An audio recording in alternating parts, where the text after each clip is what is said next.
Did somebody say, we have a MLB slate tonight? Somebody cue that music. It's that time again, where full-time DFS pros give you what you need to succeed. It doesn't matter if you're shooting for a GPP takedown or trying to build your bankroll by hitting in cash. We've got you covered. No BS, just DFS. Welcome to On the RotoRadar with your hosts, Brittingham T and Two Minds Bluff. Welcome to this Friday edition of On the RotoRadar. I will be your host, your co-host, Moz47, joined alongside Brittingham T. I'm filling in for Two Minds Bluff today and looking forward to bringing you guys a ton of content on this 13-game MLB slate. Britt, how are we doing today?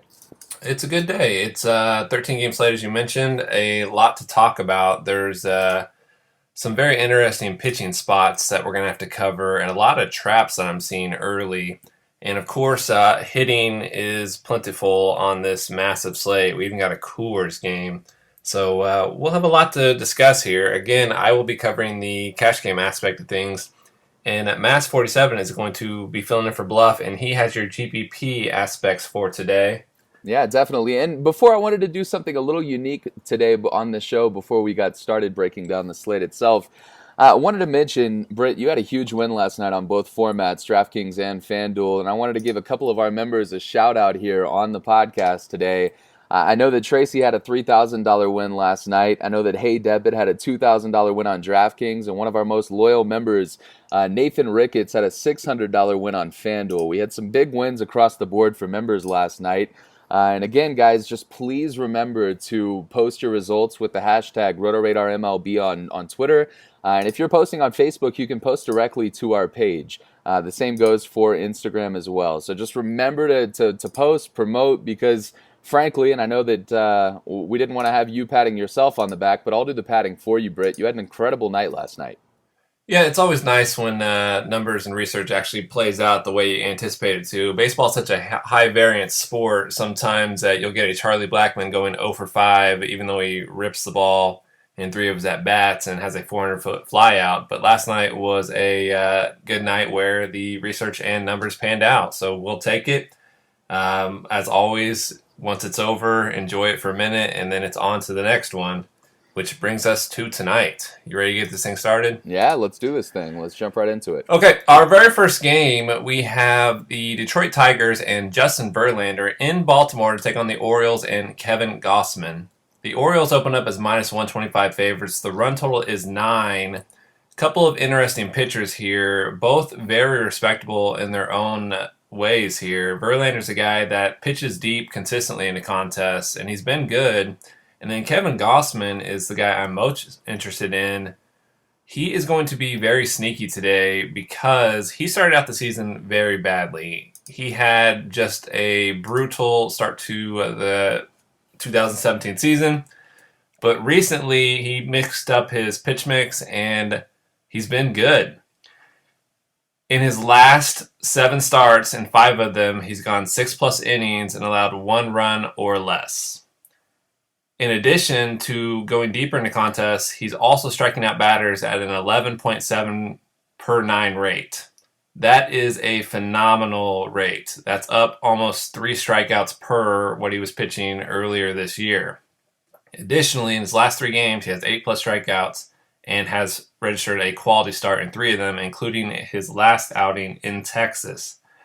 This is a guy I'm very interested in today at a FanDuel price of 8.8K and DK specifically as an SP 1 or 2. He's only 8.1K, and he gets a Tigers team today that's going to be right-handed heavy.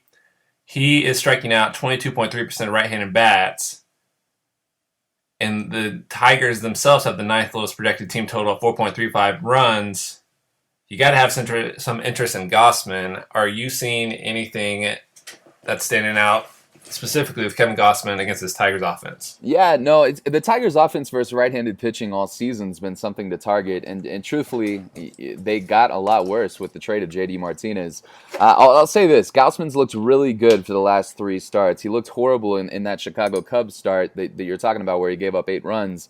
But truthfully, he's really kind of found a little bit of edge to his arsenal, so to say. He's starting to really kind of get a lot of more swinging strikes. We're looking at a swinging strike rate. It's up in the last 3 games tremendously from what it has been all season. But I'll say this: I think that even though he's showing this increase in ability over the last 3 starts, and like you said, 5 out of 6. I still am a little bit hesitant just because I have that mentality and that remembrance in my head of who Kevin Gausman was at the beginning of the season. This is a totally different pitcher than what we saw early in the MLB season. This was somebody that we always stacked against, somebody that we always targeted against, and maybe he has found himself, but there's still part of me that's reserved and pulling the trigger on him. I don't think that I'm going to be going there tonight. I have several other options at pitcher that I think would be much more viable from a GPP perspective, and because of his recent success, I think that he's going to be decently popular, especially in tournaments, and that's what I'm going to be covering is this side of it, and really the tournaments aspect. I'm going to mention one BVP that stands out to me in this particular game. Ian Kinsler has had 12 at-bats. Usually I like to see 15 plus for a sample size, but it's hard to ignore 7 for 12 with only 1 strikeout. That strikeout really kind of catches my eye in this matchup. We're talking a 583 batting average with a 615 on base percentage. He has a walk in there and a stolen base. So 1 strikeout and 12 at bats, 1 home run, 2 doubles. Ian Kinsler honestly has looked kind of locked in against Gausman, but that's the same question here, Britt. Are we talking about the old Gausman? Is this the old Gausman that we're talking about when it comes to the BVP with Ian Kinsler? My approach to this entire game, I think I'm completely staying away from it. I don't think on a 13-game slate you're forced to do anything, and this seems like I would be forcing myself to take any player from this game. No, you're not going to want to, especially second base, Ian Kinsler. We're going to talk about a lot better second base plays on this slate. The only guy that's showing up in cash game builds early is Jim Adducci, and the outfield for the Tigers is a lefty, so he has a platoon advantage. They've been hitting him second. He's got a little bit of power. He's got a 164 ISO. But again, this is just if you need to punt. I really respect Gausman and what he's done lately. Now, let's get to the other side of the ball here. We have Justin Verlander in against these Baltimore bats. He will have the platoon advantage on probably 7 of their 9 hitters here. And Verlander's a guy I mentioned. He goes deep. He has a 22% strikeout rate to righties, a 21% strikeout rate to lefties. And I mentioned this is going to be a right-handed heavy lineup. At his modest price, Justin Verlander's $9K on DraftKings. I don't think he's in play on FanDuel at $9.1K. But I've got some decent interest in Verlander as a pitcher, and I'm not really targeting him with any bats. What are you saying? Yeah, no, we saw that pre-trade deadline Justin Verlander that we've been waiting for all season. I think, truthfully, Justin Verlander is, he's a quality pitcher. This is a really solid starter, big league starter that has big league stuff. We've seen it his entire career. He's, kind of gone up and down a little bit over the last few seasons. But he's somebody that, like you said, he goes deep into games. He knows how to pitch. He knows how to get outs, and he knows how to pitch deep into the game. So I would say that he's at least somebody that you should definitely consideration. In consideration for DraftKings. The price point alone, I mean, you're really kind of up there in that top tier, and within 1,000, 1,500 of a few pitchers that we're going to talk about later in the podcast. I think the price alone kind of puts him out of consideration on FanDuel, like you mentioned. But on DraftKings, definitely. I mean, this is somebody that it's hard to ignore, what he's capable of, and he definitely has the ceiling that could really provide you with a huge boost in GPPs on DraftKings. Yeah, and it should be noted, Gausman and the Orioles are the favorites here, so taking Verlander is going to be a pretty risky cash play, and I don't think you're going to see him in many contests. And there is some weather concerns in this game. It's labeled a yellow-orange currently, so we'll have to keep an eye on that. But 2 viable pitchers. I'm not taking any bats from either side here. Let's get to our next game. We have the San Diego Padres and Travis Wood in Pittsburgh to take on the Pirates and Ivan Nova. The Pirates are minus 175 favorites, which is the 3rd largest on the board. The run total is 9. We are in a pitcher's park. Pretty interesting spot here. On one side, Travis Wood is a lefty for the Padres going into Pittsburgh. And I'm pretty excited whenever I see a lefty facing this Pirates team, but then I look at the Pirates prices, and there's just no way I'm paying that price for Andrew McCutchen today, even though the correlation is there, but we're in PNC, it just doesn't make sense on this slate. So for me, basically this entire game is kind of a gloss over, but are you seeing anything that sparks your interest? Yeah, definitely. I think that you really kind of hit the nail on the head here. I think Starlin Marte is really starting to find himself over the last few days. And at $3,000 on FanDuel, Bluff mentioned it yesterday on the podcast, and he was spot on. Marte is absolutely in play at this price tag, Yep. leading off, with the platoon. I don't think that this is somebody that you can ignore. And if you happen to, this is kind of my stance on this game. He would be my one-off if you were playing, trying to get some kind of exposure to Pittsburgh. And if you happen to fall with that last spot in the outfield, in that $3,000 range, I think he's an excellent candidate for a good roster build. I'm just suggesting a one-off here because I don't really see a lot else that I like. Nova has been a guy notoriously that is really tough on right-handed batters, and he does get the pitcher's park here. So I think that he's going to be relatively popular in GPPs just because he does give you that strikeout upside. But San Diego's been scrappy. They've been scrappy, over the last few weeks. And I just don't think, again, and I hate to say the same thing that I said about the last game, but I don't think that there's a need to go here on a 13-game slate. So really what I would do with this game, I would just attack it with a one-off with Starlin Marte, and I think that this is really my only player that I'm interested in the entire game. Well, I mean, the more I talk about it, the more I look at it, I actually do need to give Ivan Nova a little bit more of a look here. On the season, he's only striking out 10% of left-handed bats, and only 19.1% of right-handed bats. And this lineup should be pretty evenly mixed with lefties and righties. So the strikeout rate is concerning, but he does at home. He's just been a better pitcher in his career. What's his price on DraftKings here at 7.8K? See, I would just rather pay Kevin Gossman price because at that rate, Ivan Nova is a better real-life pitcher than DFS pitcher because you need the strikeouts. I mean, that's the one thing. He could go 6 or 7 innings here and realistically only have 3 or 4 strikeouts. Yeah, That's just not something that you want in DFS. So while he may be somebody you see in cash games, I wouldn't worry about it, even with a good matchup against the Padres. And this Padres offense, they've got guys that are no longer kind of cakewalks. If Hector Sanchez, a catcher, makes the lineup and you're not striking him out, he's a powerful catcher that they've been hitting him clean up.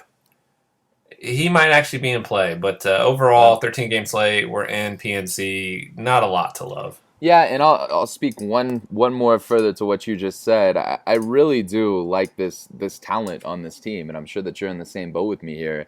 Margot and Renfroe and Perala. I mean, there's a lot of young talent in the outfield, especially. One of my favorite young outfields in the league. And, I will say this. I don't think you can target them just because, like you said, Nova's been so good against right-handed bats all season. And at home. And at home. Really good at home. Yeah, definitely. So I don't think you can go here, but I do. I like this San Diego team. I know that doesn't apply to tonight's slate. I really do like what San Diego's doing. It looks like the Astros 3 or 4 years ago. Well, let's get to the next game here. We have the New York Yankees and newly acquired Jaime Garcia in Cleveland take on the Indians and Trevor Bauer. The Indians open up as minus 130 favorites. The run total is a modest 9.5 for Progressive Field here. Pretty interesting spot. Jaime Garcia, as I mentioned, newly acquired by the Yankees. A lefty going up into Cleveland has been it's been a place where I've wanted to target the lefties all season long. Cleveland is sneaky good against left-handed pitching. They got all those switch hitters, and then you got guys like Edwin Encarnacion and Brandon Guyer that, one, you're not pitching Jaime Garcia, even though he's been relatively competent this year. But this Cleveland offense you have to have some interest in. They come in with a 4.93 run projection total, which is 8th highest on the board. What are you seeing here on the Cleveland Bats side? Yeah, I'm actually not seeing anything at all. Jaime's looked really impressive. I mean, his hard contact's down over the last 3 starts. It looks like he's finally found his old stuff. I truly, I know that this is going to be a kind of an against the grain call here, but I'm not on Cleveland at all. I'm actually fading this game entirely. I can see where it makes sense. I can see where, from a cash game perspective, you have to like some players on the Cleveland side, Edwin especially, but I don't think that this is going to be the winning GPP roster build, just because I do think that they'll be relatively popular, and Jaime's looked impressive. So if I'm going to pay up, and those bats on Cleveland are not cheap, those bats are really, really expensive. So if I'm going to pay up in this spot, I'm definitely going to want, a little bit of reassurance, knowing going into attacking this team that, they're going to have that security and that upside against Jaime Garcia, and I'm just not feeling that right now. So Yeah, to further back that point here, it's a 325 WOBA to righties. The strikeout rate is 16%, which is very attackable, but on the season, his hard hit rate is only 29%, the fly ball rate's only 26%, and he's only allowed a .96 home run per 9 innings. So that definitely takes a lot of the appeal out of DFS purposes, because you want the home run upside, and there's a lot better targeting spots on the slate. So I guess to piggyback on your point there, it is a spot where it's good, but there's just better spots. I really think we can find better spots. Yeah, I completely agree. And I think that just because Jaime Garcia, I mean, this is the same thing that we were running into literally with Gaussman. The last 3 starts have been good. If you look at the last 3 starts, he has not looked bad. He's trying to get traded. Right. So we might see a different Jaime tonight, but truthfully, I don't think that this is an option. And I do think some of the other sharper players in the industry will be playing some right-handed bats from Cleveland, and hopefully this is a way for us to gain a little bit of an edge on the field. Well, on the other side, we've got this Yankees offense against Trevor Bauer. This is a park that is very favorable to hitters. Specifically, we can really target the left-handed hitters here. Trevor Bauer is a guy that against lefties is allowing a 356 WOBA. Hard hit rate is 34%, fly ball rate 34%. I think for me, at the shortstop position, there's not a lot I love today. Didi Gregorius is a guy I have a lot of interest in. He comes in at a modest price tag. He should be hitting 3rd or 5th, depending on what they do with their lineup. And he's a low strikeout guy as is. So if he's going to put the ball in play today at the shortstop position, he's got home run upside. I've really got interest in Didi Gregorius, but that's kind of where my interest lies. Are you seeing anything from the Yankees offense? Yeah, no, I know that you guys probably are getting bored of hearing me say that I'm not interested in a lot of bats from these early games, and usually the early games are the popular ones from a daily fantasy sports perspective. People love the early game, and you always see ownership kind of trending in that direction. But I'm just not, I do not like this Yankees team at all. I mean, especially if you're looking for stacks, I guess I can see Didi. I understand your argument here. 3,600 puts him in that mid-tier, close to upper-tier price point at shortstop, and I'm just not sure if I want him to be one of the spend-up players on my roster tonight. I can see the play. It makes sense, and definitely from a cash game perspective, he's been batting in the middle of the lineup for the Yankees. You can't ask for a lot more. I mean, he's going to be on the road. He should get 4 to 5 at-bats. I can see where this would make sense. But, me personally, I'm not touching the Yankees side of the ball here, Britt. They've got a modest 4.57 run projection total, so it is what it is. But shortstop is a tough-to-fill position today. I think Didi is definitely in play in cash games. Let's get to the next spot. We have the Milwaukee Brewers and Brandon Woodruff in Tampa Bay to take on the Rays and Jacob Faria. The Rays are minus 157 favorites. The run total is 9. We are in Tropicana, a very pitcher-friendly park. On one side here, let's start with Brandon Woodruff. Woodruff is a rookie who is making his major league debut. He's a right-hander that's got a league average 8.7 strikeouts per 9 in the AAA. He walks about 3 batters per 9 innings. But the thing that's most important here is he pitched for the AAA Colorado Springs affiliate. So he pitched in a very hitter-friendly environment, and he held his own. So I'm not really sure on how to handle him today. I'm personally just not going to go there. I'm glad this game is in Tampa and not Milwaukee, because if it was in Milwaukee, I'd have a lot of interest in these Tampa lefties and even some of the righties. But I'm just going to gloss over their hitters today because it's going to be boom or bust. It can be boom, maybe that's something for a GPP perspective. Yeah. What do you see there? Yeah, no, this is probably one of my favorite games on, well, probably is an understatement. This is one of my favorite games on the entire slate, and I think that I can provide all of our members and listeners an edge here because I actually had the ability to watch Woodruff a couple of times this year. For those that don't know, the Colorado Springs affiliate, the Sky Sox, the Brewers AAA affiliate, is literally 2 minutes up the road from our house. So I've gone to quite a few Sky Sox games this year, and I've watched the kid pitch. He has a 3-pitch arsenal. He's a fastball, changeup, slider pitcher, and this guy has been fast-tracked. Really an impressive talent. He moved up through the AA affiliate relatively quickly, obviously single A, then to triple A, and he's excelled at every single level. I mean, if you look at his numbers, we're talking a sub 3.5 ERA at every level that he's gone to, and you really hit on it. This league in up here in Colorado Springs is a tough league to pitch in. It's similar to Coors, and you're dealing with the high altitude, so the ball does travel. And he pitched extremely well here. I think, and this has been a target to a place to target all season. Tampa Bay, they did go out and add Duda against to help against right-handed pitching this year. To help kind of bolster that offense. But right-handed pitching against Tampa Bay has been a thing. This guy's 5.5 on FanDuel and dirt cheap on DraftKings.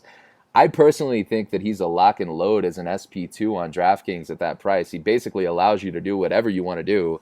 And I think that he's going to go decently deep into the game. I mean, I would expect on FanDuel 25 plus points from him.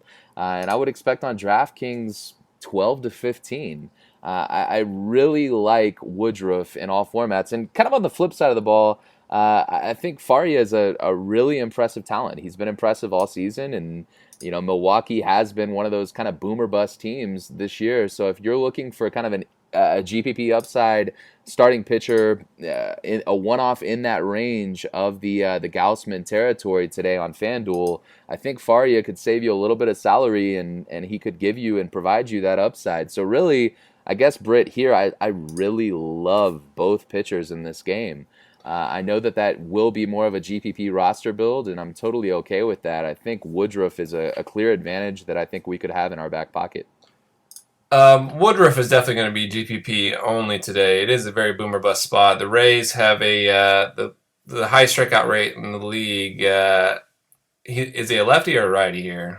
Woodruff's a righty. Yeah, he's a righty. Okay, so scratch that. They have Tampa Bay comes in with the fourth highest strikeout rate, 24.2% to right-handed pitching. They do have a 113 WRC plus, though. So again, it is very boomer bust, but you're getting a pitcher-friendly environment here. Jake Faria, I think, is a cash game play today. Absolutely. He is Absolutely. the fifth biggest favorite of the slate. He strikes out 17.3% of lefties, which is concerning. He's going to face more than likely Sogard, Thames, and Travis Shaw. But again, we are in a pitcher-friendly park, so I think that will sort of negate that low strikeout percentage.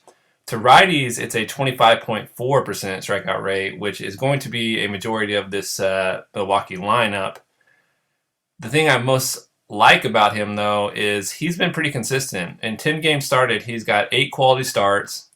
He's got a 2.93 ERA on the season, a whip of 1.189, and he strikes out about a batter per inning. So tonight, if I had to project him, he's 8.1K FanDuel, 8.5K DraftKings. I think he goes probably 6 innings, maybe 7 innings, and he gets a strikeout per, which at that price tag, I think that's very cash game safe. I don't think he's going to go crazy or anything. He hasn't recorded a double-digit strikeout game in the league this year. He actually was trending down for a couple starts, about 3 or 4 starts in a row. Before last start against the Yankees, he struck out 8 in Yankee Stadium.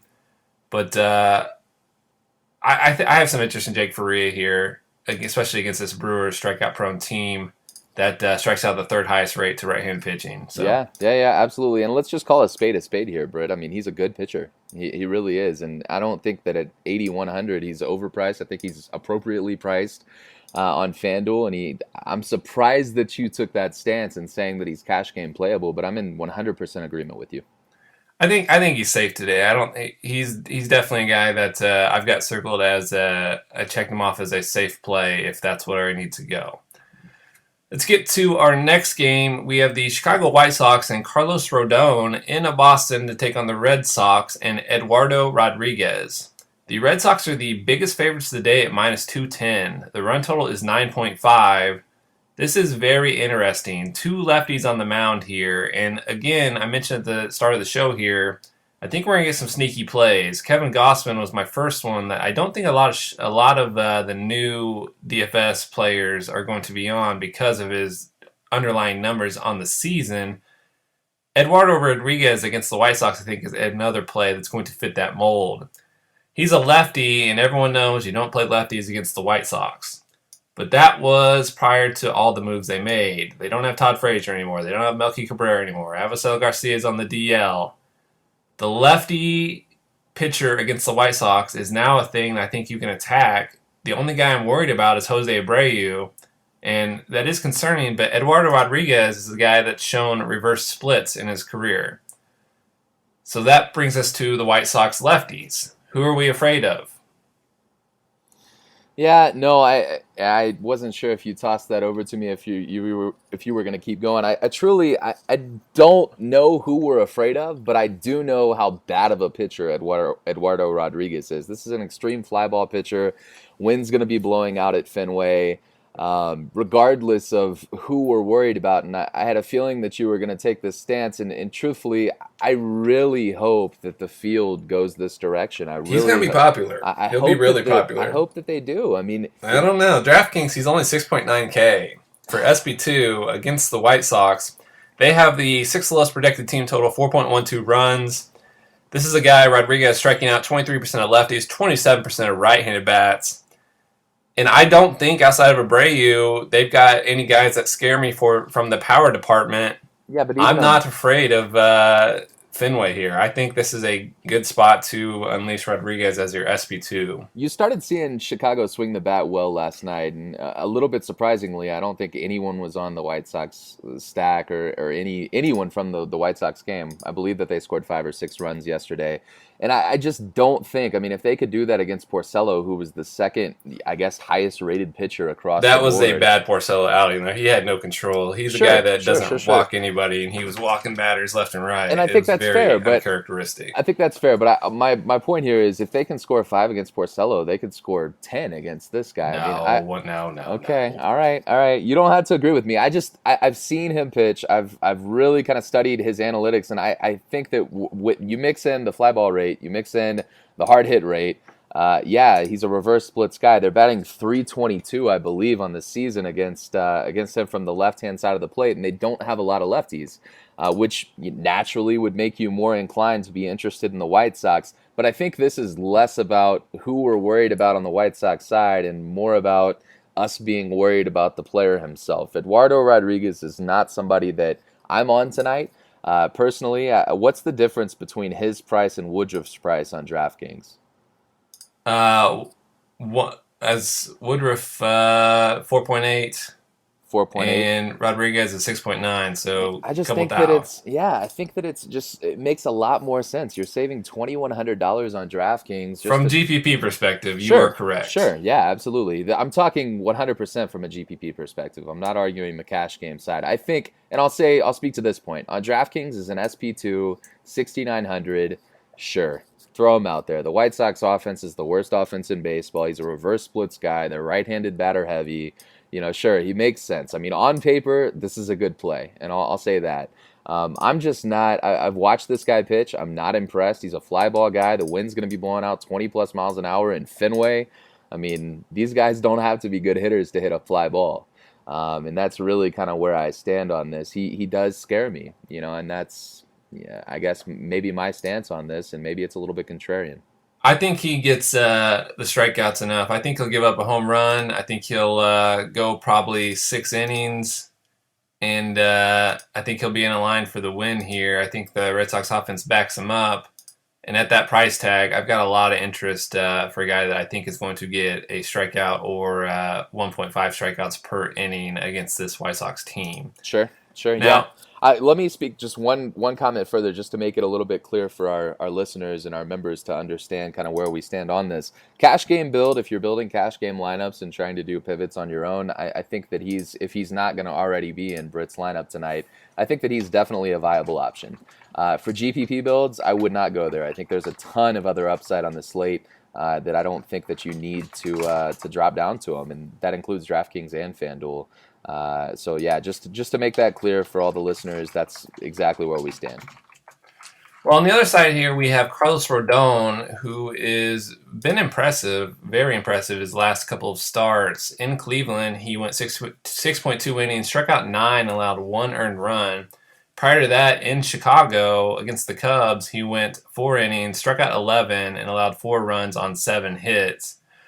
The thing with him, though, is he is walking batters at a pretty alarming rate, and this Red Sox offense just doesn't strike out. So it correlates to just a spot where I don't want to attack Rodon, but Mookie Betts, Eduardo Nunez, Hanley Ramirez against the lefty, these are all guys that are going to be in play. I think Chris Young even makes the lineup, probably hitting 5th, and he's always popular whenever they face a lefty. But have some caution because Rodon is striking out 30% of right-handed bats. So you want the low strikeout guys like Betts and Nunez are the ones that really, really correlate well. Even Hanley Ramirez, his 19% strikeout rate. So it's a very interesting spot. I'm not excited to target batters against Rodon, but he is walking 15% of righties, 11% of lefties, and this is a team that doesn't strike out. So maybe that's why Boston comes in here with the 3rd highest projected total of 5.38 runs. Yeah, no, let me, I'm going to comment on that briefly. I think that Boston is an extremely viable stack. I think that they're going to go under own. You have Coors on the slate. You have a knuckleballer with precipitation. You have a knuckleballer with humidity on the slate. We have, a ton of other things that are contributing factors to a reason for people not to go to the Red Sox side of the game here. Frankly, I think truthfully that this is going to be a spot where you could get low ownership on Boston. And if you look at Rodon quickly, I mean, he's given up 7 home runs in his last 4 starts. Yeah, he has 9 strikeouts and 11 strikeouts his last 2 games, but he's still giving up the long ball. So I think you could get a huge upside here. You could get a possible leverage on the field if you go a mini stack or a full stack of Boston. I think that they're going to go low owned tonight. They'll be popular just because last night they went off, and a lot of people will see that and go right back to them. So just be aware of that. Let's get to our next game. We have the St. Louis. Wait, that game's not on the slate. The Cardinals and the Reds, correct? That's on That's correct. Early slate. That's correct. So our next game here, we have the Los Angeles Dodgers and Yu Darvish in New York to take on the Mets and Jacob deGrom. The Dodgers are minus 117 favorites. The run total is 7.5. We are in Citi Field, which is pitcher friendly. Very, very suspect line to me. The Dodgers on the road against Jacob deGrom are minus 117 favorites. To me, that's a big red flag to a couple of things here. Jacob deGrom at home is a guy that I always want to pitch. On the season, he's just been lights out at home. And he's got the highest swing strike rate for starting pitchers on this slate. But what's the deal here? It's a 13.7% swing strike rate, and he's the underdog. Are the Dodgers just that good of an offense that we can't afford to pay the 10.5 FanDuel price and the 12.7 DK price for Jacob deGrom? Yeah, no, I think that you're spot on here. I don't think that it's worth taking the risk. The Dodgers is the best team in baseball, as much as it pains me to say that, being an Astros fan. They are the best team in baseball. They have the most impressive offense from both sides of the plate. I don't think that this is a place that you go, and I think that deGrom is going to be relatively popular, don't you? He'll be really popular in cash just because he's Jacob deGrom and he's the most expensive pitcher, so people that just like to go that route are going to pay for him. Sure. Yeah, no, I can totally see that. I just don't, personally, I don't think that this is a good spot just because of the Dodgers offense. On the flip side of the ball, Yu Darvish has some of the most elite pitches, if we're just focusing on his pitches and what he has in his arsenal, he has the highest swinging strike rate on multiple pitches. His two-seamer, his off-speed pitches. I mean, this guy gets swings and misses, and he has all season. So I think that for an upside here, and I think that, again, he's going to be popular, I think that you can go here. This is his first start with the Dodgers. I can see just the headline right now, you in LA already making headlines. I think that this is a place that you can go to at 9,300 on FanDuel. Obviously, he's more priced up on DraftKings, but this is a spot that I do like. I know that this is a low run total. I know this is against really everything you believe in, Britt, but I like this spot for you given his ceiling. I'm going to exercise caution on Darvish today. This is a guy that the report was he was tipping his pitches last outing where he lasted 3.2 innings in Texas and he gave up 10 earned runs on 9 hits while striking out 5. But the more alarming thing for me is prior games, he's just not been striking out a lot of hitters. He only has double-digit strikeouts in 2 of his last 18 starts. This is a guy that relies on the strikeout to get outs. He gets hit hard. He's easy to steal on. And I'm just not excited to roster. I'm not playing batters against anybody in this game, but I'm not excited to see Darvish go up against a Michael Conforto or a Yoenis Cespedes. It's just a tricky spot for me. The Mets have the second lowest projected team total, 3.65. The Dodgers have the third lowest at 3.85. Right. And I don't. I want to watch that line to see where it goes. The weather report is there are winds at 10, 15 miles an hour blowing right to left, a bit out to left field here. I don't know what to expect. I mean, he's getting an upgrade in he should have Yasmani Grandal back there catching, which is a good pitch framer. So maybe that helps you Darvish more than we can quantify here. But this is a guy that he wasn't getting more than 6 strikeouts per game when he pitched for the Rangers. So sure. Yeah, no, I totally see what you're saying here. And to speak on the pitch framing, it's really interesting to think about. If you look at Lucroy, who was his previous catcher in Texas, if you look at his pitch framing success and where it ranks among active catchers, 4 years ago he was number 1. We're talking over Buster Posey. This season he was 28th. So that's something that I think you have to take into account because he definitely gets a bump now with Yaz behind the plate. So that's something that I definitely think will play, and be a contributing factor. But I'll say this, Britt, I'm shocked. I thought that you were going to be all over this as your SP1, your primary FanDuel cash game build, truthfully, because of the implied run totals that we're talking about on Vegas. No, I don't. I'm just concerned here about a couple things. DeGrom, his strikeout rate to lefties is just above the league average, 23.4%, and he's going to be facing some pretty competent lefties here in Corey Seager, Cody Bellinger. I mean, I don't want to pay that much for DeGrom in a spot especially where he's the underdog. And then I mentioned Yu Darvish. If he's actually tipping his pitches or he's just not getting the strikeouts. Yeah, that's not good. I don't want to go to a guy that's 9.3K on FanDuel and on DraftKings 11K. That is just a very, very risky play. It is risky. I think it's a good GPP build, though. I mean, I really do think that this is a viable option. First game for the Dodgers, it's definitely an option. And I'll say this, if you want to hedge that play, take Jay Bruce and Asdrubal Cabrera in 6 at-bats. We're looking at Jay Bruce right now. 6 at-bats, he has 2 home runs. So if you're looking for a good one-off that will be very low-owned, Jay Bruce, I mean, yeah, it's a small sample size, but 2 home runs and 6 at-bats, it's hard to ignore that. Then Asdrubal Cabrera on the flip side, 13 at-bats, 5 hits, 1 home run. He does have 5 strikeouts, though, but a 385 batting average and 13 at-bats. I think if you want to go a mini stack of Jay Bruce and Asdrubal Cabrera, you'll get them low-owned. Could provide you a ton of upside. So if you hate Yu Darvish, there's where you go. Well, I'll be watching that line pretty closely. I do have interest in both pitchers, but it's just a fishy line, and I'm going to be watching it closely. Let's get to our next game. We have the Miami Marlins and Adam Conley in Atlanta to take on the Braves and R.A. Dickey. The Marlins are minus 102 favorites here. The run total is 9.5. When I first looked at this game, I wanted to get excited about attacking R.A. Dickey, but it's always such a weird place to go with R.A. Dickey. He's a pure knuckleballer. This is a park that should be favorable to hitters, but he has done a pretty good job of just limiting damage overall. And this Marlins offense, Dickey is very difficult to steal on, so that takes D. Gordon out of play. Stanton is a guy that is always in play, but I'm not paying up for Giancarlo Stanton on this slate when there's so many elite plays that we haven't even got to yet. We're going to cover.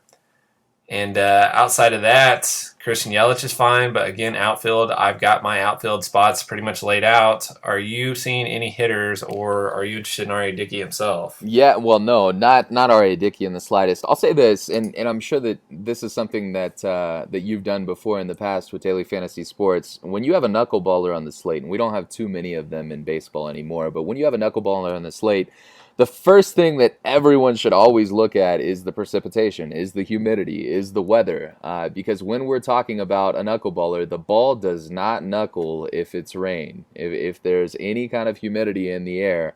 Now I'm going to go super weatherman and bring back my my old news days on you really quickly. We're looking at when the game starts, we're going to have a 57% humidity, 61% an hour after that, 66%, 72, 79. So we're looking at a ton of humidity in Atlanta with a chance of some rain. This just spells out to me that R.A. Dickey's knuckleball tonight is going to be flat.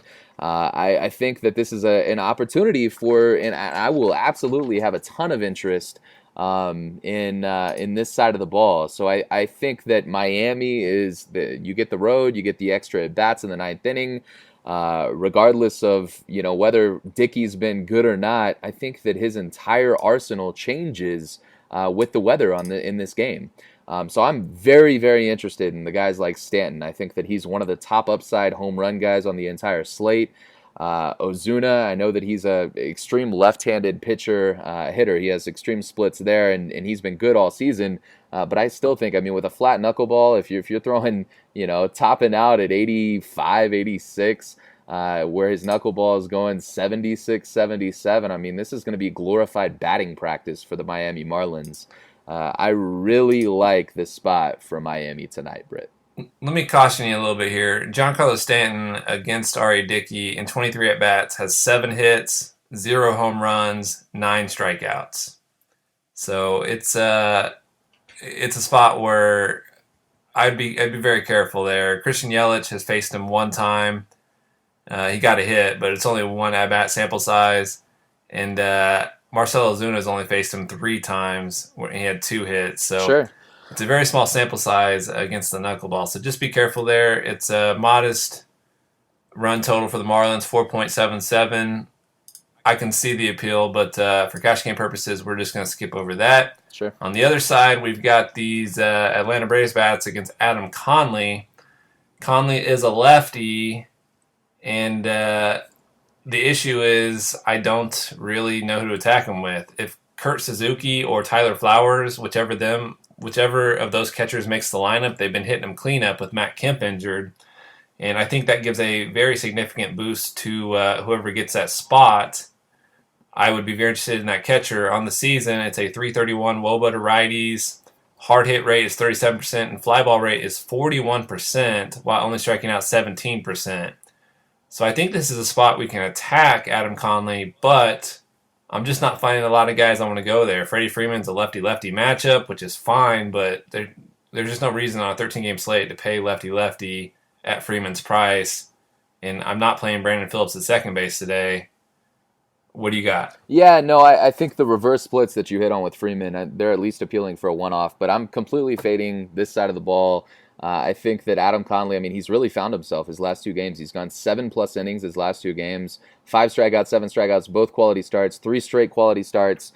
He's starting to look like the high prospect that Miami has wanted from him. He showed glimpses of this last summer, and it looks like he's kind of found his rhythm a little bit. I'm not really interested in this side of the ball. Let me speak just briefly, 30 seconds, on why I think that it's still important to consider Miami regardless of whatever their BVP is. The BVP changes depending on, obviously if the knuckleball is moving tonight. I think that what he did previously. So Stanton, I'm seeing he's a 303 batter against R.A. Dickey. Yeah, that's not that appealing. It's still decent considering he strikes out a lot. But I think that all kind of goes out the window if we do have a flat knuckleball tonight. So again, this is not from a cash game perspective. I do not think that this is going to be popular. Coors is where people are going to go get their bats from. Houston's going to be where people go get their bats from. Me personally, I like Miami tonight. So just wanted to reiterate that. Our next game, we have the Toronto Blue Jays and Cesar Valdez in Houston take on the Astros and Brad Peacock. The Astros are minus 162 favorites. The run total is 9.5.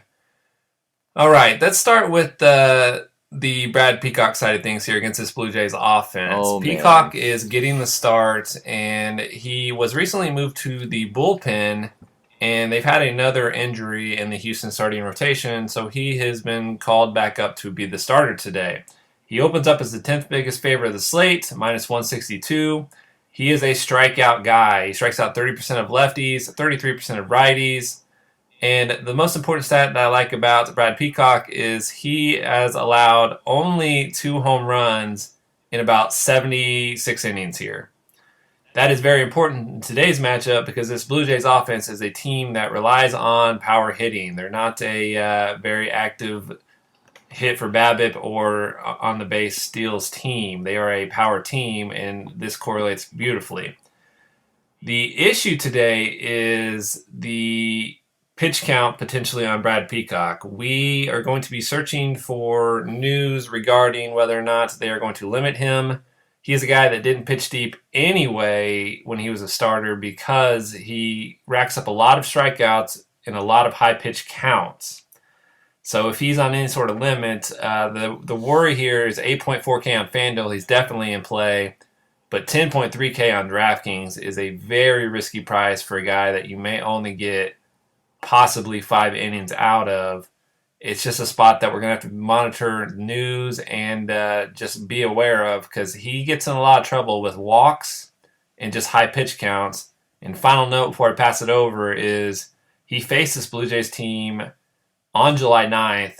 He went 6 innings. He struck out 4. He walked 5, and he allowed 0 runs on 5 hits.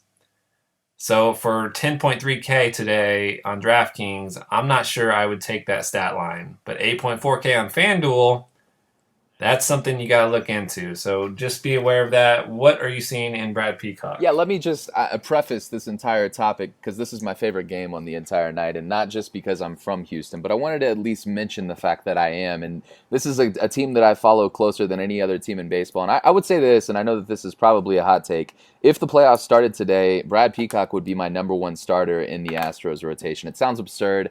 I know how good Keuchel has been at home, and I know how good Keuchel started off the season. He doesn't look the same after injury, and neither does McCullers.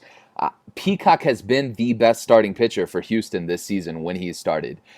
This is my favorite play on the entire slate. I think that at his price point on FanDuel, you cannot ignore him. He'll be in every single lineup that I have.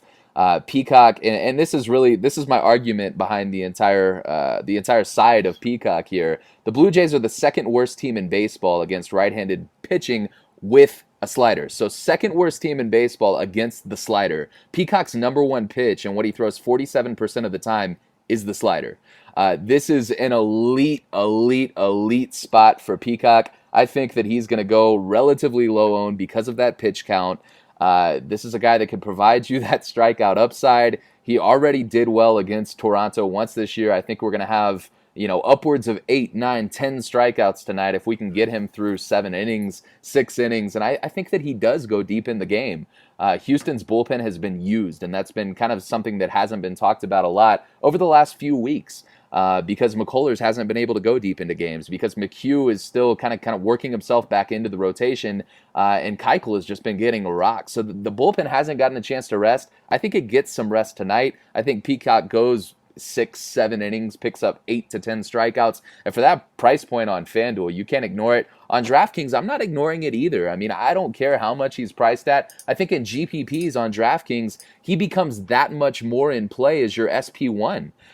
Because this is going to move people off. His price point alone is going to move people off of him. We're talking the second highest swinging strike rate against the slider on the season. I just don't see how he's not appealing, in cash games and GPPs and every build. But I'll tell you this, in every single lineup that I have tonight, Peacock will be my SP1. The price tag is just the only down point on DraftKings. As I mentioned, his last start against Toronto, he only scored a 19.5 DK point outing at 10.3K. It's just a very choppy spot, but I definitely see the GPP appeal on that specific site. Now, on the other side here, one of the things I like about Peacock is I always like to take pictures in low-stress environments, and I think this Astros offense is going to provide that for him with plenty of run support. They have a 5.11 run projection total, which is 6th highest on the board. And for me, again, I'm going back to this Houston stack. Cesar Valdez is a guy that on the season against lefties, it's a 324 WOBA in 12 innings. So small sample size here, but hard hit rate is 39%. He's only striking out 15%. Against righties, it's a 459 WOBA with 5 home runs in 15 innings. Hard hit rate is 54.9%. Fly ball rate is 37.3, and he's only striking out 17%. That all adds up to a 2.93 home run per 9. We are in Houston where I don't know who's going to make the lineup, whatever catcher, McCann or Gaddis. First base, Yuli Gurriel on FanDuel he's in play, but on DraftKings, he's 3.3K. He is your cash game first baseman. That's just a silly price for a guy that should be hitting third against a pitcher that's allowing a 54% hard hit rate. Of course, Altuve, I don't think you can afford him today, but he's just a monster at second base. And then I'm looking at Marwin Gonzalez at shortstop, and Derek Fisher should be hitting leadoff today in the outfield, and he's a relatively middle price here guy that I think you want a piece of just because I think this offense turns over plenty of times, and I think they go over this 5.11 run projection total. Are you in agreement with me on these Houston bats? Yeah, of course. I mean, this is something that I think if you are creating a little bit of leverage on the field by taking Miami bats, and I'm talking about my roster build, taking Miami bats and pairing them with Peacock, I think you can go the popular route now with Houston. I'm going to be pairing Peacock with 3 Astros players. This is 100% the way that I'm going to be rostering and building my lineups tonight. It's how my lineup construction is looking already.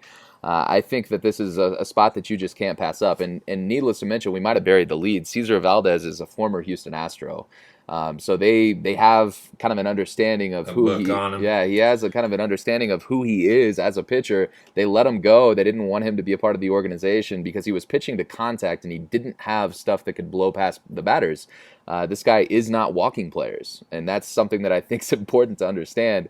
I mean, I think he has. I'm looking at his splits right now, and he only has 2 walks in his last 4 games. Needless to say, I mean, some of them have been out of the bullpen for the team, but he's not walking players. He's pitching to contact to the Houston Astros, and he doesn't have overwhelming and overpowering stuff. I don't see how you don't love Fisher leading off. He's going to be relatively cheap on FanDuel. Marwin Gonzalez he hits right-handed pitching a lot better than he does left-handed pitching. All of his power numbers are up from that side of the plate. Altuve, like you said, he's in play. I mean, I don't think you can go wrong with any Astros in that 1 through 6 spot. Catcher, this probably will be the most popular catcher spot on the board, whether it's McCann and Gaddis from a cash game perspective. I would expect them to be the highest owned catchers on the slate. But I just really don't see how you fade Houston here, and I think that there's ways for you to separate yourself from the field from other angles. I think you just go with the crowd here and figure out a way to get Houston bats into your lineup. All right, 5 games left. We'll kind of speed through. We'll pick up the pace a little bit here. But again, yeah, those Astros, you buried the lead. Yuli Gurriel, the cheapest first baseman, he will be 100% owned in cash, at least in my builds. And if you fade him at that price, you're basically doing it wrong. But definitely, this next game is my favorite game of the slate. by far as I think you can just load up here. And this is where I'm getting my second baseman from. The Texas Rangers and Martin Perez in Minnesota to take on the Twins and Bartolo Colon. The Rangers are only minus 106 favorites here. The run total is 10.5, second highest of the day. We are in Target Field, a hitters-friendly park. Now, it's important to note that Texas is only a minus 106 favorite against Bartolo Colon. That should be a green light that these are two just gas can pitchers, and we want to load up hitters here. This is a spot where you don't get cute. You pick the best players and you play them. Let's start out with these Rangers against Bartolo Colon. Colon is a guy that is hanging on by a thread in this league. He's talked about if he has a bad outing, each start might be his last game. He has come out and quoted himself saying, I might retire if I don't have it. And he got by a little bit last game and he came back, which was kind of shocking. But tonight, the Rangers, I don't see how he survives this. Against lefties this year, it's a 390 WOBA, hard hit rate of 38%, fly ball rate of 44%, and most importantly, he only strikes out 13% of lefties. That is a green light for guys like Joey Gallo, who has a 35% strikeout rate. If you're not striking out Joey Gallo, this is a home run just in waiting. This guy already is mashing the ball, and now you're not striking him out. If they somehow move him up to hitting higher than 6th, I'm getting Joey Gallo in. If he's even hitting 6th, he's got first base and third base eligibility. I will probably still find a way to get Joey Gallo in. I just don't see how he's not successful tonight. And then Rougned Odor, another high strikeout guy. Last time in this leverage spot, they hit him 3rd. I hope they do that again tonight. A guy that, again, if you're not striking out Rougned Odor, you're in trouble. Outside of that, you got the outfielders Nomar Mazar, Shin Chu Chu, both in play. I just want all these lefties against Bartolo Colon. The righties are fine also. It's a higher WOBA, but I caution the right-handed bats against Bartolo because it's only a fly ball rate of 26.8%. So while I think you can stack them, if you're looking for the high upside DFS plays, it's the home run guys from the left-handed side here. Are you in agreement with me on all the Rangers against Bartolo Colon? Yeah. No, I think that you'd be getting too cute if you weren't interested. I'll say this. I'm attacking this from a little bit different perspective just because I've spoken to two of my favorite teams to stack tonight.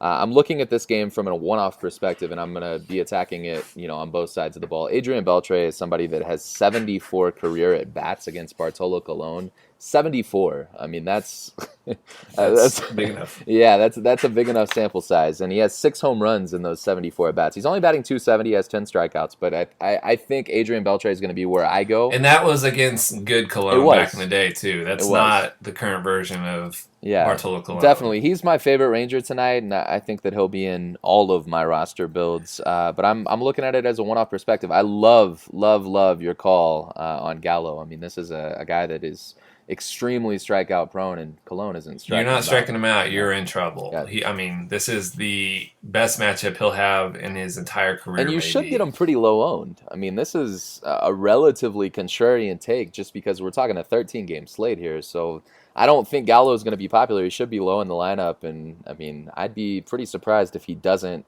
get an extra base hit tonight.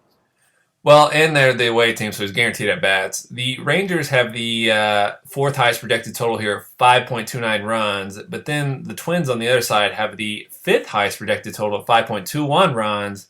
They get Martin Perez. Martin Perez is a guy, he's a lefty that's allowing to right-handed bats a 371 WOBA, hard hit rate 38%. He's so bad. Only striking out 12.5%. So the theme here is guys that strike out a lot or have power, you want to play them in this game. Brian Dozier hitting leadoff at second base. He has a 222 ISO against left-handed pitching. Yeah, there it is.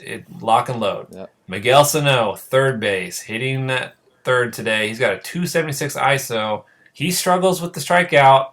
Martin Perez is not going to strike him out. If he's only striking out 12.5% of right-hand bats, the correlation there, I think Miguel Sano is...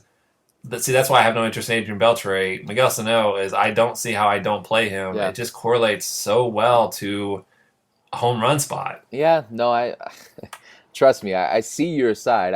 Sano's been hitting right-handers a little bit better than left-handers this year, which is maybe why it's pushing me a little bit more towards Beltre. But my one-off from this game, you hit on Dozier. I don't see how you don't play him. He would be the way that I would 100% guarantee exposure to this side of the ball. He's just been crushing lefties. He has his whole career, and I just Dozier versus lefty. Yeah, it's the ideal spot. He should be batting. I mean, he will be batting leadoff. And I think you attack this, just to be clear from my perspective, and I know that, Britt, you're saying more mini stack, more full stack, but I think that you should 100% lock in Dozier on the Minnesota side, and you should 100% lock in Beltre on the Texas side.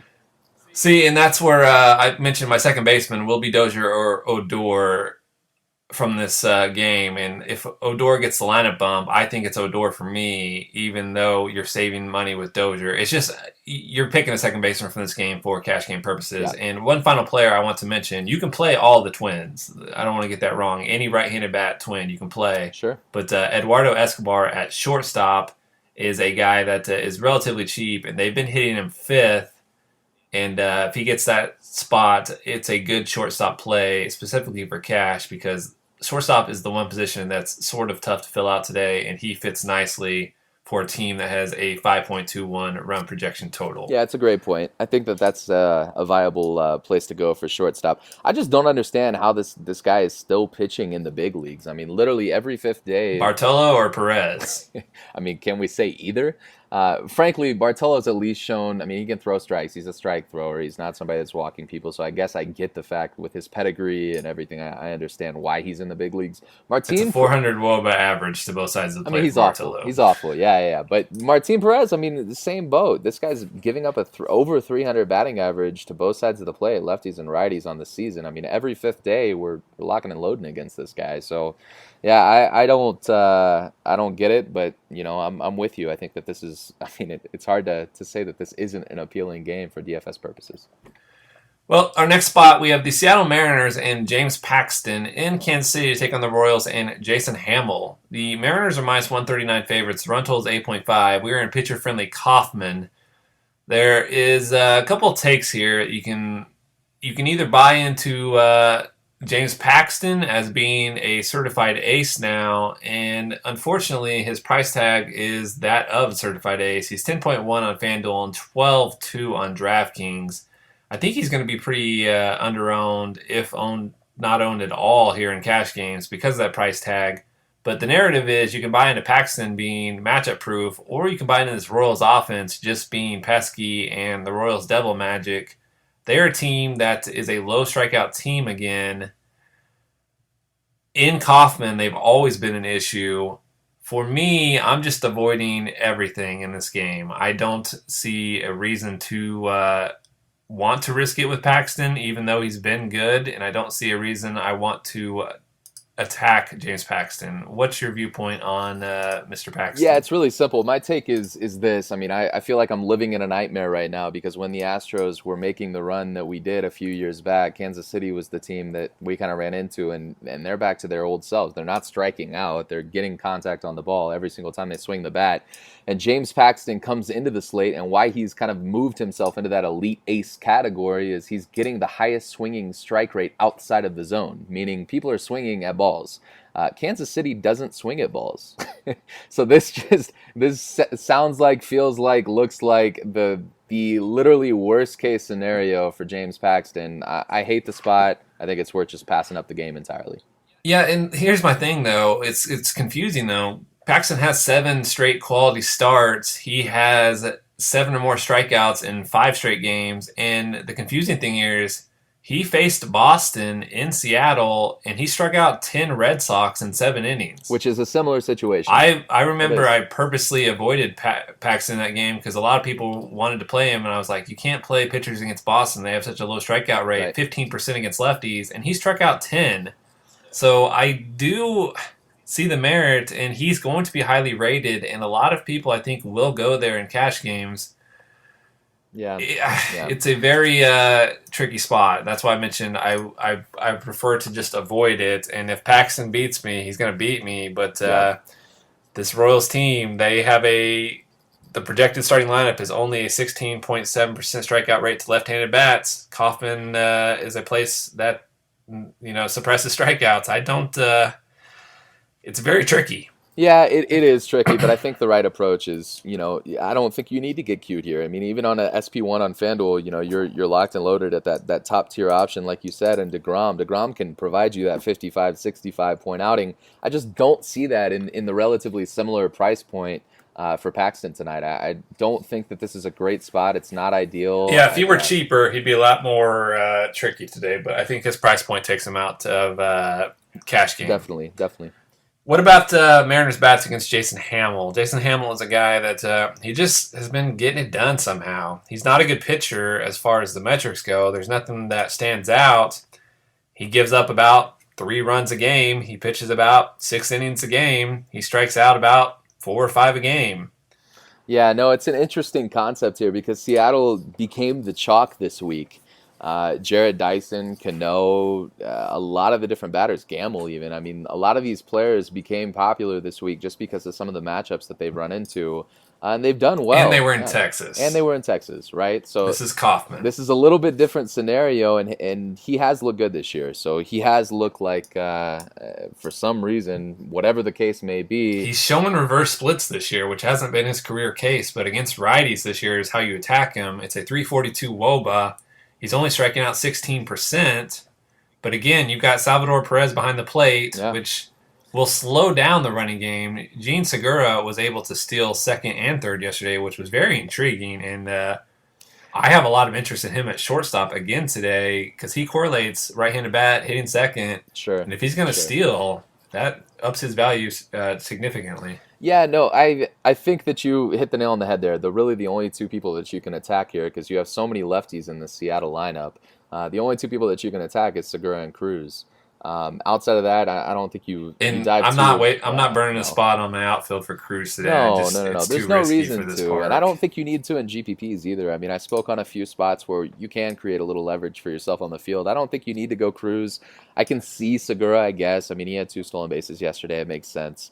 I would like to know the last time. I mean, we don't have the stat on call, but the last time someone hit a double home run night in Kauffman, it's got to be years. Oh, it has to be. Yeah, it has to be 3+. I can't remember off the top of my head the last time that happened in Kauffman. I just don't. I don't see the appeal to this game. And again, it's the 13-game slate. I don't think you need to get cute. And let's get to the next one here, and this is going to be one of the appealing spots. We have the Philadelphia Phillies and Vince Velasquez in Colorado to take on the Rockies and Kyle Freeland. The Rockies are minus 153 favorites. The run total is highest of the day at 11.5. We are in Coors, the Extreme Hitters Park. These 2 teams have the highest run prediction total. Colorado 6.06, Philadelphia 5.44. It's always tough to deal with a Coors slate. The prices give them the Coors bump, or the sites give them the Coors bump price, and they always have the highest run projection totals. I find myself not being intrigued by either side here. It's really even though interesting. They're not making my lineups because of the price bumps. And Vince Velasquez, he's a guy that I respect him as a pitcher. I don't know how well his pitch mix is going to work here in Colorado, but I can't afford to play Charlie Blackmon today. I can't afford to play Nolan Arenado, and that's about my only interest from these Rockies. What are you seeing here? Yeah, no, I think you're right to an extent. I'm actually really surprised by your stance here. Colorado is going to be an extremely popular target tonight. I mean, they got over a 6-run projection total. I mean, that's what I'm saying. They're going to score runs. And I think what Vegas is seeing, I'll speak to their line and why I think that obviously they're in Coors, but why they projected it so high. Colorado, especially at home, especially in Coors, is a top 5 team in baseball against a fastball. That's what Vince Velasquez brings to the table tonight. I mean, this is a 97, 98, 99 mile-an-hour fastball that he's going to be throwing relatively over the heart of the plate almost the entire night. So with that being said, I think that it's important to note Mark Reynolds is one of the best fastball-hitting first basemen in baseball this year. I think if you're going to go a one-off approach, Mark Reynolds is your guy. You're going to get him, relatively low-owned. I know you'll get him 5%. Yeah, you'll get him low-owned, and he's a fastball hitter. I mean, this is somebody that has made a living on that his entire career. I mean, he had a low batting average coming into the season. His career batting average and then struggled against the off-speed pitches, but he's always been known to be able to hit the fastball. And I think that that's going to be something that, at least a couple of times tonight, he's going to get a 97, 98 mile an hour fastball over the heart of the plate, in Coors, batting in the middle of the lineup. I mean, there's a run producing opportunity here. I really like him as a GPP one-off if you're just trying to get a tiny bit of exposure to the Colorado side of the ball. Another guy that obviously has hit fastballs his whole career is Cargo. I think that Carlos Gonzalez's price point on FanDuel is tough, 3,800, but I think that he's... Especially, they've been hitting him 7. Yeah, he's been batting low in the lineup, but he's another guy that has been hitting fastballs his career, his entire career. So I think that he's at least interesting if you're going to go a contrarian mini stack with Reynolds and Cargo. Obviously, Blackman and Nato are going to be the popular plays. DJ has actually been hitting off-speed pitches better than fastballs this year. So I would not touch DJ. I think you really kind of hit the nail on the head there, Britt. As far as the Texas game, that's the game that you should be getting your second baseman from, not this one. It just doesn't make sense to pay for No. LeMay's price for especially he's a contact hitter. This is important to note, though. Velasquez is giving up power to right-handed bats more than lefties this year as a right-handed pitcher. It's a 41% hard hit rate to right-handed bats. Fly ball rate is 39%. So that correlates well to your Mark Reynolds play. Yeah. And I don't know how you can afford Nolan Arenado, but if you could, he's always. I mean, he has to be in bottom play. line here. You can play Rockies. Yeah, you can. That's not Rockets. I will. I'll say that you can definitely play them. They'll be popular. I don't think that they're in a bad spot. They're in Coors against a fastball pitcher that's going to throw 97, 98 mile an hour heat over the middle of the plate. I think that it's hard to just say that they're not a viable option. But I'm with you. I'm going elsewhere. I might have a mini stack of Cargo and Mark Reynolds. I most likely will have Mark Reynolds in almost all of my builds. But yeah, no, I think that we move on kind of from that side of the ball. And I'll say this, Kyle Freeland has been impressive. He started... He's a ground ball pitcher. Yeah, he's been impressive. I mean, he's been impressive in Coors too this season. He's been a popular spot to target against. And, frankly, he has had a few blow-up games, but the majority of the time he overperforms in these exact same spots. Well, if you're taking any Phillies bats here, you want the guys that hit fly balls. If they have a high ground ball percentage, like Cesar Hernandez is off the plate for me. Maikel Franco hits ground balls at a 51% rate off the plate for me. I want guys that are going to uppercut swing. I want like Aaron Altair or Tommy Joseph or even a Cameron Rupp makes for a great play. But you're taking these Phillies and their increased prices. It's only a 19.8% fly ball rate on the season allowed to right-handed bats by Kyle Freeland.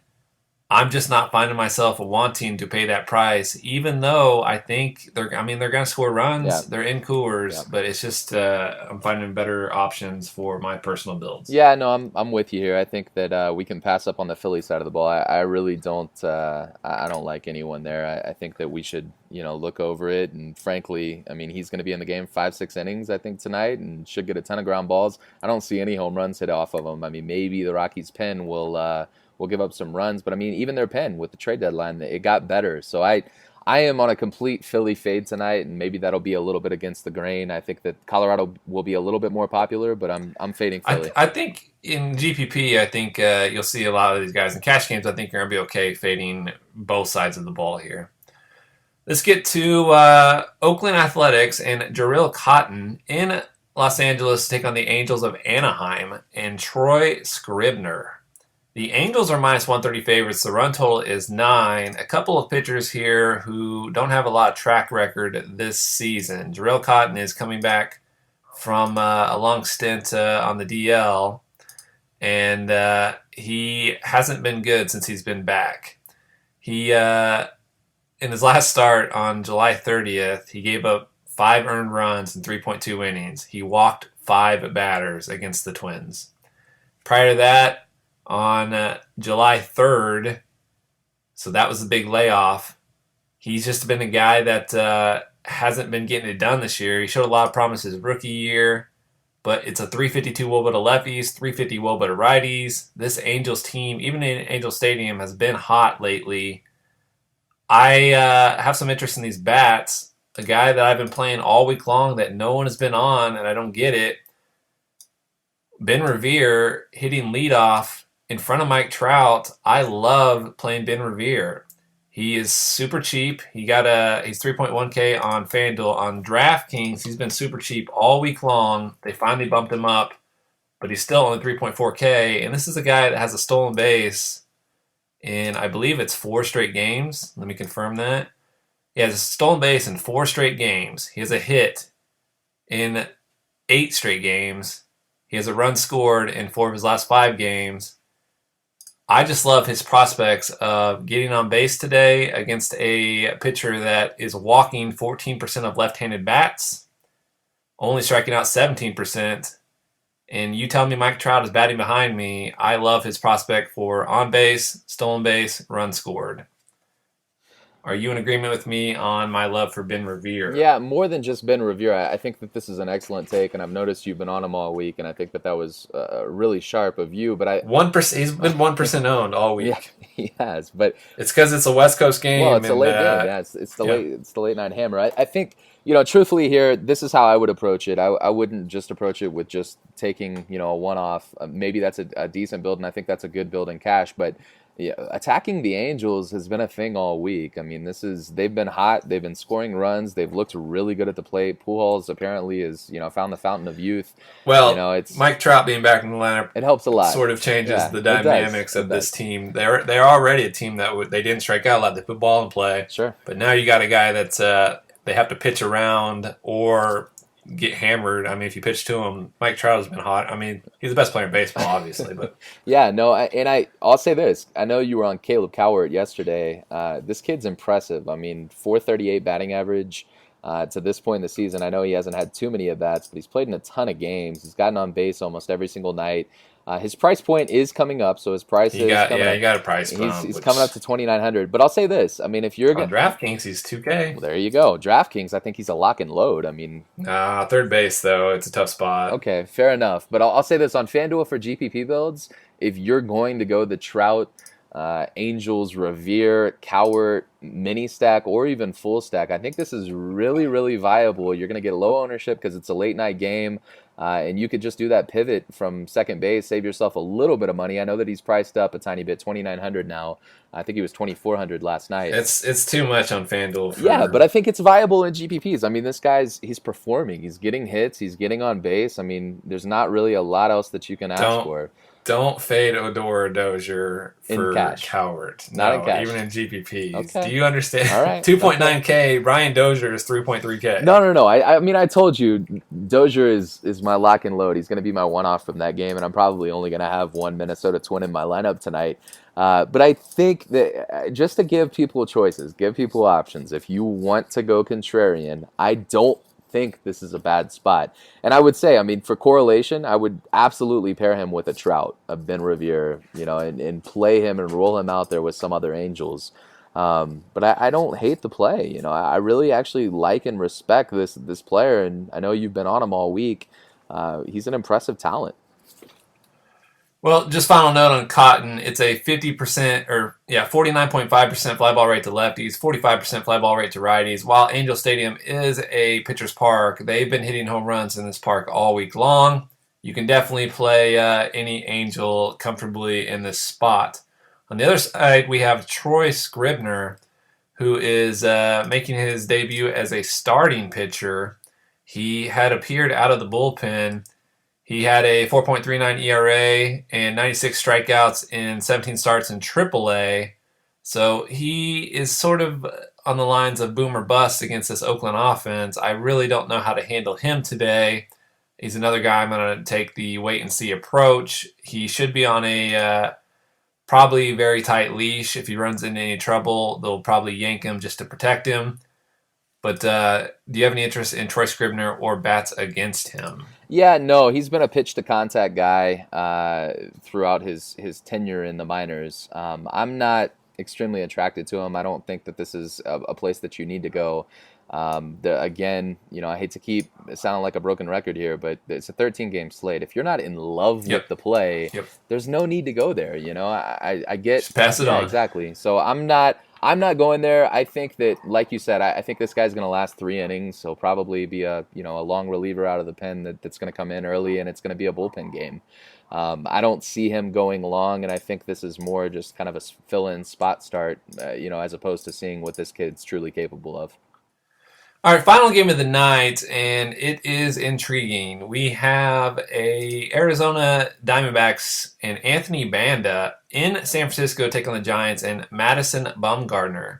The Giants are minus 181 favorites. The run total is 8, second lowest of the day. We're in an extreme pitcher's park in AT&T. Bumgarner, second largest favorite of the day, minus 181. He's striking out 22% of lefties, 23% of right-handed bats, allowing a 288 wOBA to lefties, 265 wOBA to righties. Diamondbacks have the overall lowest projected team total at 3.53 runs. They strike out 25.9% of the time on the season to left-handed pitching, which is the 5th highest of the year.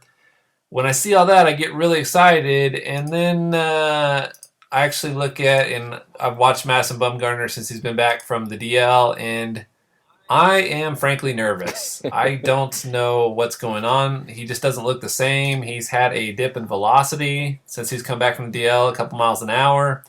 The Diamondbacks have added J.D. Martinez to the lineup, a guy that matches left-handed pitching. Already, Paul Goldschmidt has a decent BVP against Madison Bumgarner. I believe it is, let me confirm this, it's 14 for 49 with 2 home runs. A.J. Pollock is 12 for 46 with 2 home runs. J.D. Martinez is 3 for 16 with 1 home run. I'm nervous about Madison Bumgarner here. I think some people will play him. I think I'm going to go elsewhere. What's your viewpoint on Madison Bumgarner? Yeah, I don't know what Vegas is looking at tonight. I mean, this implied run total as being the lowest on the board just blows my mind. I mean, I don't. It's AT&T. They I get automatically it. I give. mean, I get the pitcher's park, but I don't get the fact that this pitcher isn't the same pitcher that we've grown to love. I mean, Madison Bumgarner, he's not getting the same swinging strike. He's not getting the same efficiency from the pitcher position. I mean, this pitcher is looking entirely different than he did, just 6 months ago, just 9 months ago. I mean, last season, at the end of the season, I mean, this was a top 5 pitcher in baseball, and now I'd say he's a mid-tier pitcher based on what he's done so far this year. His ERA is still low. I get that, but I mean, as far as his home run numbers, his power numbers, everything, his swinging strike numbers, everything is down and everything's up, and where things that you wouldn't expect a Madison Bumgarner to be. And again, he gets a right-handed heavy batting lineup on the Arizona side. I mean, you're looking at a ton of right-handed bats, and not to mention, I mean, you spoke on this briefly, Goldschmidt, Pollock, a lot of these guys have seen him a ton. So I don't love the spot. I don't think that this is where you should go. J.D. Martinez is batting 188 in 16 at-bats, but the thing that kind of catches my eye about J.D. Martinez, before you get too scared away from that number, he only has 2 strikeouts in those 16 at-bats. And this was against good Madison. I mean, this was against the Madison that was getting insane swinging strike numbers. This isn't the same Madison that he's going to get tonight. I'll say this, and this is kind of my final note on this side of the ball. If you're going to attack the late night slate and the late night games, I would attack the Angels, and I would stay away from every other team from this time of the slate.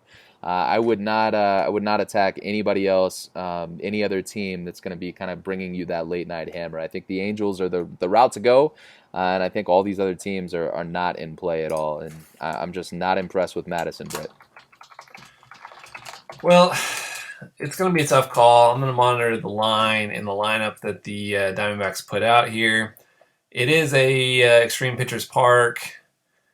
I think Bumgarner is a fighter, and even if he gives up 3 or 4 or 5 runs, he's going to get probably a strikeout per. He's definitely not in play for me in DraftKings at 11-3, but on FanDuel at 10-3, you can make a case for him. But again, this is a guy that I want him to prove it to me that he's fully back. His last start against the Dodgers on July 30th, he struck out 7 in 7 innings, which is great. He allowed 0 earned runs on 5 hits. But I don't know. I want to see him fully back. And it should be noted, the opening day starter here against Arizona, in Arizona, against these Diamondbacks, he went 7 innings, he struck out 11, and he allowed 3 earned runs on 6 hits. So take that for what it's worth. Madison Bumgarner is very much a wild card, in my opinion, tonight. On the other side, we have this Giants offense against Anthony Banda. Banda is a lefty.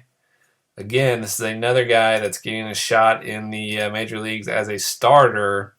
He was recalled from AAA. I don't have any overline interest in playing hitters in this park as is. Today it's a lefty against these Giants. Buster Posey always comes to mind. Sure. But who else do you play? Yeah, nobody. I really wish the Banda was a right-handed pitcher. Then I'd actually have some interest because Bluff really was amazing with his call last night of the Giants stack. And they run into an unproven pitcher again tonight. The problem is he's a lefty, right? You have Belt, Crawford, Span. I mean, a ton of lefties in this lineup. Well, they still roll out a bunch of lefties Yeah. because they don't have the bench. They don't have the platoon players. Yeah, they don't. Hunter Pence and Buster Posey That's are it. their only dangerous right-handed bats right now. Yeah, they traded Nunez. They traded their best left-handed crusher this year, and he's obviously lighting the world on fire for Boston. But I think, I mean, I really, really wish that this was a right-handed pitcher that was unproven in the same exact spot as Banda tonight. But because he's a lefty, it's going to scare me completely off the Giant side of the ball. Yeah, and overall, again, this is another spot where 13-game slate, taking hitters in AT&T is not a recommended strategy.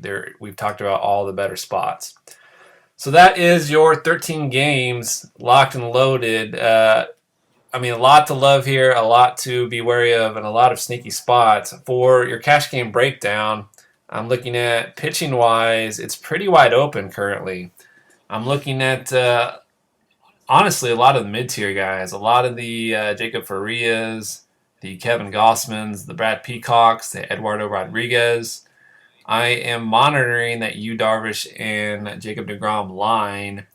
DeGrom against the Dodgers, it's scary. I mean, he's such a good pitcher, but that's a scary lineup. They're the best team in baseball. And then Yu Darvish, he just got lit up, and it's very tough. But pitching is, I think, going to be the secondary. The play you want to do today is load up on your hitters and then figure out your pitcher, I think. That's the cash game build. I love the Rangers left-handed bats first against Bartolo Colon in Minnesota. I love the Twins, the home run hitters, the right-handed bats in Minnesota against Martin Perez. The Astros as a team at home against Cesar Valdez. I want to get as many of them in as I can. And then outside of that, I'm looking at guys from the Rockies against Vince Velasquez in Colorado, and just one-offs sprinkled throughout my lineup. What's your GPP breakdown? Yeah, definitely. It's relatively simple for me at pitcher. I like two guys tonight, and these are the two guys that I'm going to have exposure to on both sides. Peacock is my number one pitcher on the slate. I already kind of laid out all my reasons for that. I don't think you need to go anywhere other than Peacock tonight. I think he's going to be in line for the win bonus. I think he goes 6 innings, gets you a quality start, gives you a huge, huge upside against Toronto, and obviously that swinging strike rate against the slider. It's hard to ignore Brad Peacock tonight. And on the flip side, I think that they're the best team to stack. I don't think you need to get cute. I think you need to get as many Houston bats in that lineup. Gurriel, Altuve, Fisher, Marwin Gonzalez. I mean, so many Houston batters are in play tonight, and I think that you really can't go wrong with the 1 through 6 batters in this lineup tonight. As far as everyone else on the slate, I do like Woodruff. I think that this is going to be an incredibly hot take, and I don't see a lot of other people being on him tonight. You get a changeup against Tampa Bay. You get a pitcher that should be an elite spot tonight at basically dirt cheap price. I really like Woodruff, and I liked what I saw with him coming up through the minor leagues. Briefly, team stacks. The stacks that I would absolutely target is Boston, being one of my most popular contrarian stacks, and I don't think that they're going to be popular on a 13-game slate with Coors and all the other teams that we lined out. Minnesota and Texas, it's hard to ignore. I'm going the one-off approach. I'm going Beltre and Dozier from this game. Colorado, I'm going one-off as well. I think Mark Reynolds is the play here. And as far as kind of a sneaky late-night stack, I think the Angels stack is fully in play tonight. I think that this is a team that you absolutely should look at. And finally, I don't want to bury the lead here. We get precipitation, we get humidity in the game in Miami. I don't think anyone is going Miami tonight. I'm going there. I think Stanton is, if not my top play, he's a top 3 play in my book. I think he hits a homer, and I really, really like the Miami side of the ball here. So that's my GPP build tonight, Britt. Well, are you planning to put out an article this afternoon, or how's that working? Yeah, no, I actually have some important conference calls that I'm going to be taking here this afternoon that's going to prevent me from providing an article for tonight's slate. But I am going to be providing a lineup for tonight's main slate for DraftKings and FanDuel for all of Bluff's members. It's going to be very similar to the same construction and the same roster build that we just talked about. Hopefully I helped all of our listeners kind of build that build as well. And we went, an hour and a half in and a ton of coverage on this slate. So hopefully we gave you all the tools necessary to succeed tonight. And I'll end on this. I know that this is something a little bit different. If you had to just pick one person as your chalk lock tonight, as the person that you just cannot get around, fading, who would that one player be? And tell me why. Well, it's going to be just whatever second baseman. If Rougned Odor gets a lineup bump, it's Odor for me against Bartolo Colon. If not, it's going to be Brian Dozier. I just think you don't want to miss at that position, and at those prices, it's just that's my guy. One of those two. Yeah, definitely, and I think that that's a great chalk lock, and you should get them into your lineups too, guys. Both options are the best second basemen on the slate. Other than that, it was a pleasure jumping on the podcast with you today, Britt, and I know that we're going to be doing this again on Monday. Bluff's out of town. He's going to be at a wedding all weekend with some of his best friends, so he's busy this